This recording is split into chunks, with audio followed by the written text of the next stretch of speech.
प्रकृति में यदि अतिशय चाहिए है, पपोरा जी के अंदर एक हुआ था, पपोरा एक क्षेत्र है एमपी में, लोग वहाँ जाते थे, बर्तन लेके नहीं जाते थे, जो जो बर्तन चाहिए एक पर्ची पे लिखते थे, बावड़ी में डाल देते थे और 9 बार ओंकार मंत्र पढ़ते थे, वो बर्तन का शहर बावड़ी के ऊपर आ जाता था और जब तुम जाओ तो बर्तन उसी बावड़ी में। ये अतिशय धीरे धीरे 1 बार 2 बार क्या हुआ, बर्तन निकाले तो लेके आ गए, खत्म हो गया। प्रकृति कुछ नहीं मांगने वाली, प्रकृति को हमें देने को सोचना है। जल नहीं मांगने वाला कि तुम पियोगे बदले में क्या दोगे, वो तो फ्री में मिल रहा है। हमें सोचना है कि जल को हम वो देंगे, जल भी अनमोल हो जाएगा। हमें सोचना है, प्रकृति का जरूरत है। हमें इस पर विचार करना है कि हम क्या कर सकते हैं।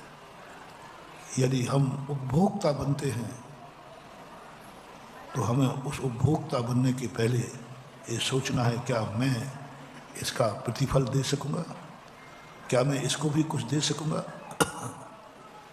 रामचंद्र जी ने एक ही बात कही, लंका मेरा राज्य है, लंका को मैंने जीता है। विभीषण चरणों में नतमस्तक थे, उन्होंने कहा नहीं, ये लंका सुषेण वैद्य की फीस है, मैं वापस करता हूँ। मुझे इस लंका से कुछ नहीं चाहिए, इस लंका को गुलाम नहीं बनाएंगे हम, इस लंका को गुलाम नहीं बनाएंगे।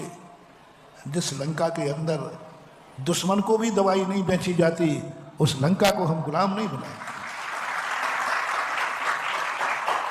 अरे झूठी दवाई बता देता, रात भर की बराबरी कैलाश पर्वत के स्थान पर कहीं और भेज देता, उसको तो सम्मान ही रहे, सुबह तक नहीं लौटता। तो आज बस यही यहाँ आज स्थिति है। ये प्रसंग मुझे इसलिए याद आ गया आज, क्योंकि हम पार्श्वनाथ भगवान के चरणों में बैठे हैं। इन्होंने नाग नागिन को बचाने की क्या फीस ली थी? नाग नागिन को बचाया था, सामान सबको मालूम है। बदले में क्या लिया था? लिया तो कुछ नहीं, लेकिन नाग नागिन ने धर्मेंद्र बन करके क्या दिया था, ये बता दो, क्या दिया था? कितना बड़ा उपसर्ग बचाया था,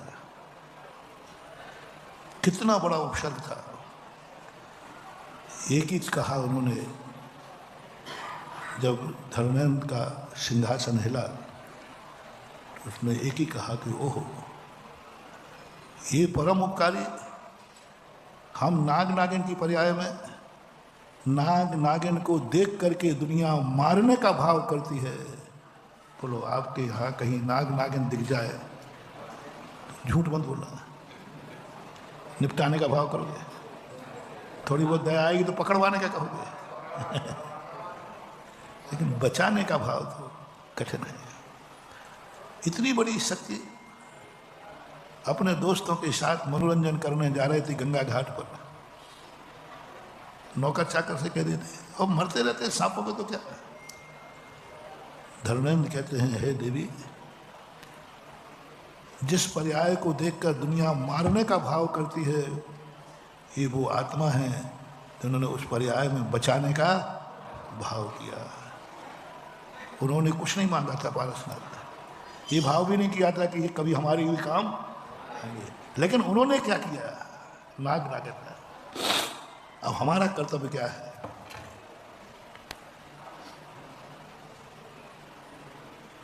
हमारा कर्तव्य क्या है? सबको मालूम, 10 भव के बैरी कमट का उपसर दूर करने पाताल से निकल के आए, दान हो गया। अभय दान दिया पारसनाथ ने, अभय दान दिया, अभय बेचा नहीं, अभय दान दिया। और दिया हुआ दान जिसको निःशुल्क मिला, वो देव ने दूसरे भाव में भी जाकर नहीं भूला। दुनिया तो यहीं भूल जाती। एक भाव निकल गया तब भी कहता नहीं हमारे ऊपर उपकार है। धर्मेंद्र पद्मावती की पूजा करने से तुम्हारी रक्षा नहीं करेंगे। तुम सोचते हो कि हमारी मेरी भी रक्षा करो, पारसनाथ की नहीं मानूंगा। पहले तुमने कभी नाग नागिन को बचाया? अरे बड़े बड़े देवता बैठे थे, सौधर्मेंद्र को बचाने नहीं आया। जो उसकी ड्यूटी थी, प्रोटोकॉल किसका था? सौधर्मेंद्र का। ड्यूटी तो उनकी थी नहीं। सौधर्मेंद्र कहता उपसर्ग तो मैं क्या करूँ, मेरी ड्यूटी नहीं है, मेरा प्रोटोकॉल पंच कल्याण करने का है।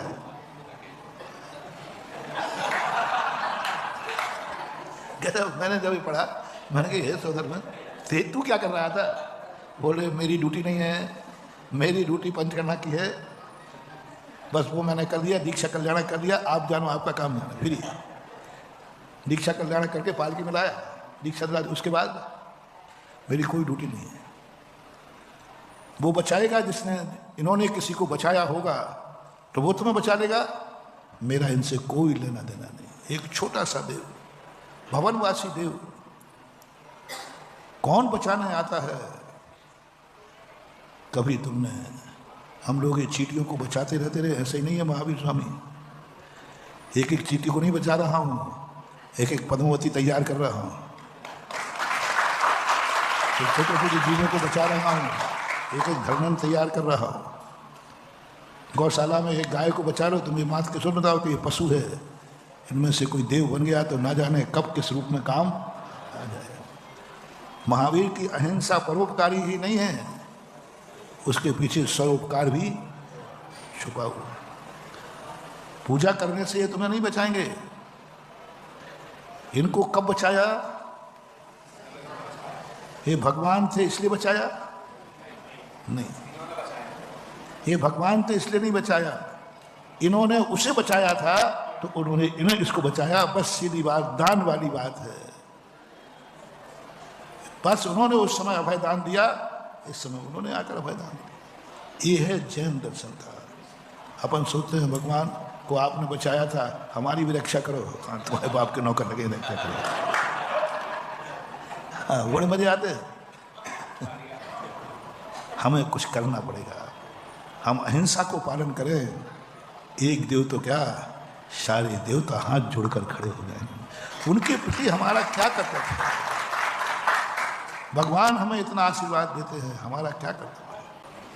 नमोकार मंत्र हमें इतने संकटों से बचाता है, हमारा क्या कर्तव्य है? हम उपभोक्ता हैं भगवान के, हम उपभोक्ता हैं नमोकार मंत्र के, हम भोक्ता हैं गुरु के आशीर्वाद के, जो दान में मिलता है। भगवान का दर्शन दान में मिलता है। पिक्चर में हीरो का दर्शन तो वहां तो तुम दे दोगे। यहां भगवान के दर्शन करने आते हो, वहां हीरो का दर्शन करने आए, कितना टिकट भैया? अभी 500 रुपया। यहाँ 3 लोग के हीरो का दर्शन करने आए, कितना टिकट देके गए? कायदा से गुल्लक नहीं रखी है, ये दर्शन का टिकट के लिए एक लिफाफा डिब्बा रखा है। तुम्हारी ईमानदारी का, तुम्हारी ईमानदारी का रखा है कि तुम्हें निःशुल्क लगाया तो तुमने दे दिया, निःशुल्क किया तो तुमने क्या दिया। हर चीज में यही देखना। कभी भी कहीं कोई चीज हमें निःशुल्क मिले तो महानुभाव बहुत बड़ा दायित्व है तुम्हारा, रिटर्न उससे भी बड़ा करना है। पारसनाथ ने तो तुच्छ पर्याय में बचाया, एक अग्नि से बचाया, लेकिन धर्मेंद्र तो देवताओं से, कमठ बहुत बड़ा देव था, कितना बड़ा। इसलिए ये परंपराएं जो थी, आज हर चीज़ अर्थ की हो गई। हर व्यक्ति हर चीज़ में पैसा देखता है। अर्थ कहाँ प्रकट होगा? अर्थ देना नहीं है, अर्थ लेना नहीं है, लेकिन अर्थ दिए बिना कोई काम करना नहीं है। अब उसके तरीके बहुत सारे हो सकते हैं। बहुत अच्छा ऋषि तीर्थ बनाया, लोगों ने कहा महाराज आसपास बहुत अच्छे अच्छे बंगले हैं, बहुत इंतजार। मैंने कहा वो मंदिर भी तो, हाँ बोले मंदिर भी है। तो मैंने कहा भाई मेरे बाप का मंदिर है,